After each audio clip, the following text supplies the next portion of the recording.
In the living room, the voice clock sang, "Tick-tock, 7 o'clock, time to get up, 7 o'clock," as if it were afraid that nobody would. The morning house lay empty. The clock ticked on, repeating and repeating its sounds into the emptiness. 7-9, breakfast time, 7-9. In the kitchen, the breakfast stove gave a hissing sigh and ejected from its warm interior 8 pieces of perfectly browned toast, 8 eggs sunny side up, 16 slices of bacon, 2 coffees, and 2 cool glasses of milk. "Today is August 4th, 2026, said a second voice from the kitchen ceiling, in the city of Allendale, California. It repeated the date 3 times for memory's sake. "Today is Mr. Featherstone's birthday. Today is the anniversary of Tillita's marriage.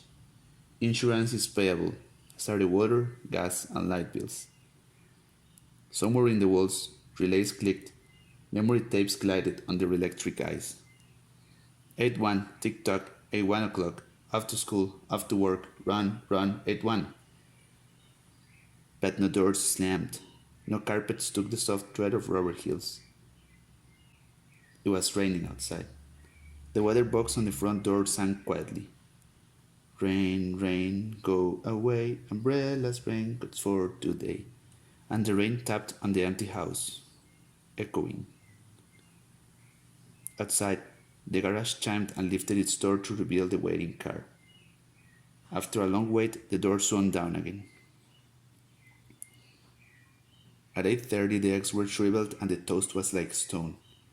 An aluminum wedge scraped them into the sink, where hot water whirled them down a metal throat with digested and flushed them away to the distant sea. The dirty dishes were dropped into a hot washer and emerged twinkling dry. 9:15, sang the clock. Time to clean. Out of warrens in the wall, tiny robot mice darted. The rooms were across with the small cleaning animals, all rubber and metal. They thudded against chairs, whirling their mustached runners, kneading the rug nap, sucking gently at hidden dust. Then, like mysterious invaders, they popped into their burrows. Their pink electric eyes faded. The house was clean. 10 o'clock. The sun came out from behind the rain. The house stood alone in a city of rubble and ashes. This was the one house left standing. At night, the ruined city gave off a radioactive glow which could be seen for miles. 10:15. The garden sprinklers whirled up in golden founts, filling the soft morning air with scatterings of brightness. The water pelted window panes, running down the charred west side.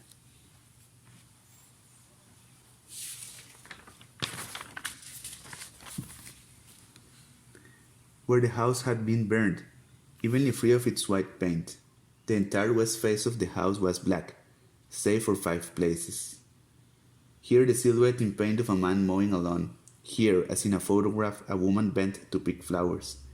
Still farther over, their images burnt on wood in one titanic instant. A small boy, hands flung into the air, higher up, the image of a thrown ball, and opposite him a girl, hands raised to catch a ball which never came down. The 5 spots of paint, the man, the woman, the children, the ball, remained. The rest was a thin charcoal layer. The gentle sprinkler rain filled the garden with falling light. Until this day, how well the house had kept its peace, how carefully it had inquired, "Who goes there? What's the password?" And getting no answer from lonely foxes and whining cats, it had shut up its windows and drawn shades in an old maidenly preoccupation with self-protection, which bordered on a mechanical paranoia.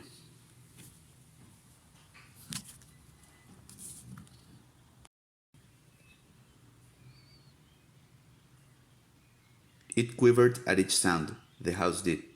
If a sparrow brushed the window, the shade snapped up.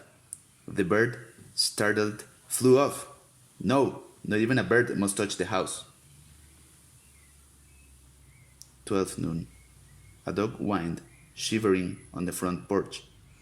The front door recognized the dog voice and opened.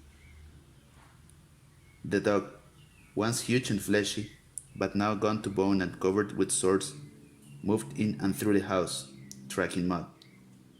Behind it were angry mice, angry at having to pick up mud, angry at inconvenience. For not a leaf fragment blew under the door but what the wall panels flipped open and the Cooper's crab rats flashed swiftly out.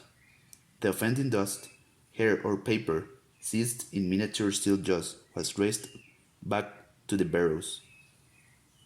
There, down tubes which fed into the cellar, it was dropped into the same vent of an incinerator which sat like a evil ball in a dark corner. The dog ran upstairs, hysterically yelping to each door, at last realizing, as the house realized, that only silence was here. It sniffed the air and scratched the kitchen door. Behind the door, the stove was making pancakes which filled the house with a rich, baked odor and the scent of maple syrup. The dog frothed at the mouth, lying at the door, sniffing, its eyes turned to fire. It ran wildly in circles, biting at its tail, spun in a frenzy, and died. It lay in the parlor for an hour. 2 o'clock, sang a voice. Delicately sensing the cat last, the regiments of mice hummed out as softly as blown grey leaves in an electrical wind. 2:15.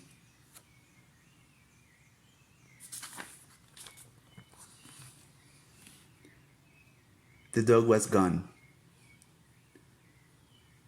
In the cellar, the incinerator glowed suddenly and a whirl of sparks leapt up the chimney.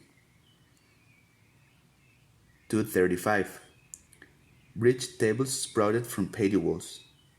Playing cards fluttered onto pads in a shower of pips.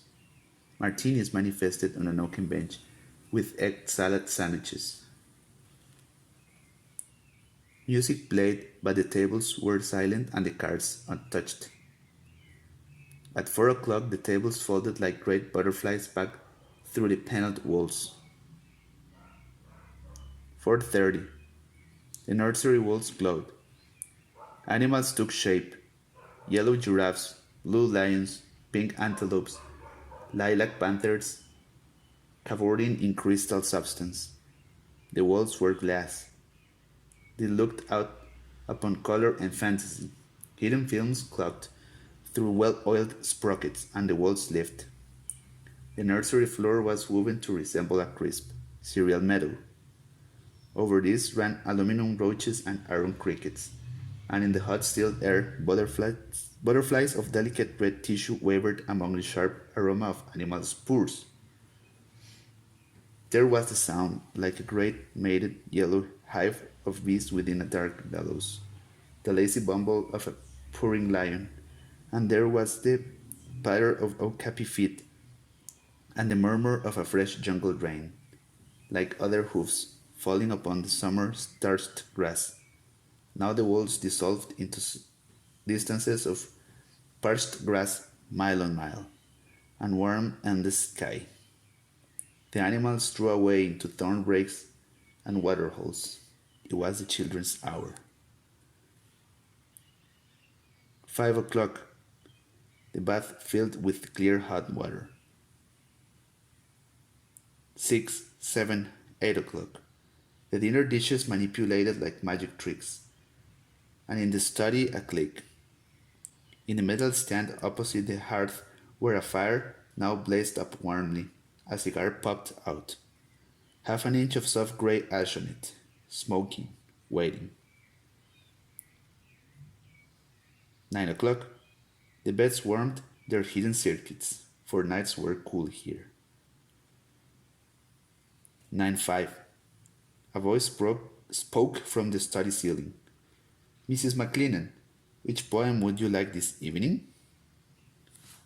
The house was silent.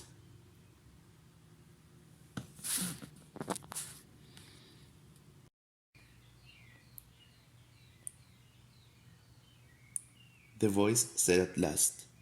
Since you express no preference, I shall select a poem at random. Quiet music rose to back the voice. Sarah Tisdale, as I recall, your favorite. There will come soft rains and the smell of the ground, and shallows circling with their shimmering sound, and frogs in the pools singing at night, and wild plum trees in tremulous white. Robins will wear their feathery fire.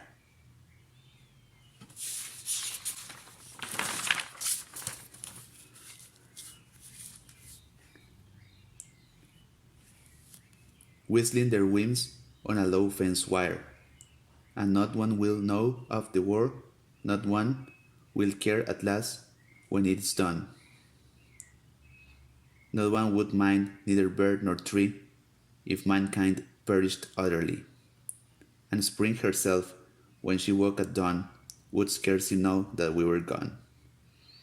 The fire burned on the stone hearth, and the cigar fell away into a mound of quiet ash on its tray. The empty chairs faced each other between the silent walls, and the music played. At 10 o'clock, the house began to die. The wind blew. A falling tree bough crashed through the kitchen window. Cleaning solvent, bottled, shattered over the stove. The room was ablaze in an instant. "Fire!" screamed the voice. The house lights flashed. Water pumps shot water from the ceilings, but the solvent spread on the linoleum, leaking, eating, under the kitchen door, while the voices took it up in chorus. "Fire! Fire! Fire!" The house tried to save itself. Doors sprang tightly shut, but the windows were broken by the heat, and the wind blew and sucked upon the fire. The house gave ground as the fire in 10 billion angry sparks moved with flaming ease from room to room and then up the stairs. While scurrying water, rats squeaked from the walls, pistoled their water, and ran for more. And the walls spray let down showers of mechanical rain. But too late. Somewhere, sighing, a pump shrugged to a stop. The quenching rain ceased. The reserve water supply, which had filled baths and washed dishes for many quiet days, was gone. The fire crackled up the stairs. It fed upon Picassos and Matisses in the upper halls, like delicacies, backing off the oily flesh, tenderly crisping the canvases into black shavings. Now the fire lay in beds, stood in windows, changed the color of drapes. And then reinforcements. From attic trapdoors, blind robot faces peered down, with faucet mouths gushing green chemical. The fire backed off, as even an elephant must at the sight of a dead snake. Now there were 20 snakes sweeping over the floor, killing the fire with a clear cold venom of green froth. But the fire was clever. It had sent flame outside the house up through the attic to the pumps there. An explosion! The attic brain which directed the pumps was shattered into bronze shrapnel on the beams.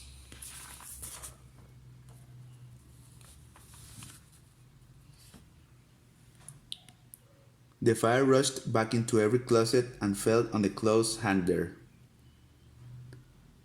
The house shuddered, oak bone on bone, its bared skeleton cringing from the heat, its wire, its nerves revealed as if a surgeon had torn the skin off to let the red veins and capillaries quiver in the scalded air.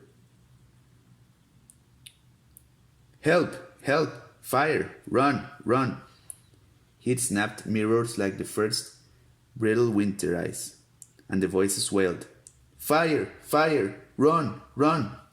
like a tragic nursery rhyme.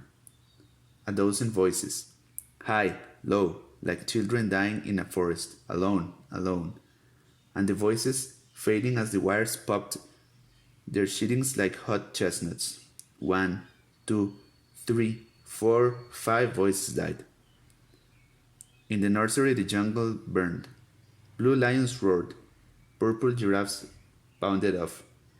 The panthers ran in circles, changing color, and 10 million animals, running before the fire, vanished off toward a distant steaming river. 10 more voices died.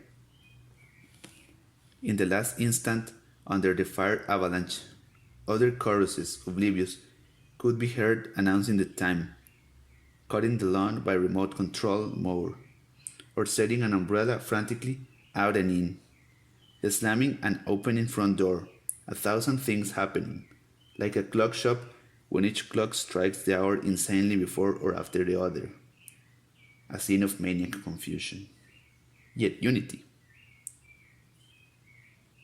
Singing, screaming, a few last cleaning mice darting bravely out to carry the horrid ashes away. And one voice, with sublime disregard for the situation, read poetry aloud in the fire study, until all the film spools burned, until all the wires withered and the circuits cracked. The fire burst the house and let it slam flat down, puffing out scares of spark and smoke. In the kitchen, an instant before the rain of fire and timber, the stove could be seen making breakfasts at a psychopathic rate. 10 dozen eggs, 6 loaves of toast, 20 dozen bacon strips, which, eaten by fire, started the stove working again, hysterically hissing. The crash, the attic smashing into kitchen and parlor, the parlor into cellar, cellar into subcellar, deep freeze, armchair, film tapes, circuits, beds, and all the like skeleton thrown in a cluttered mound deep under. Smoke and silence. A great quantity of smoke. Dawn showed faintly in the east. Among the ruins, one wall stood alone. Within the wall, a last voice said, over and over again and again, even as the sun rose to shine upon the heaped rubble and steam. Today is August 5th, 2026. Today is August 5th, 2026. Today is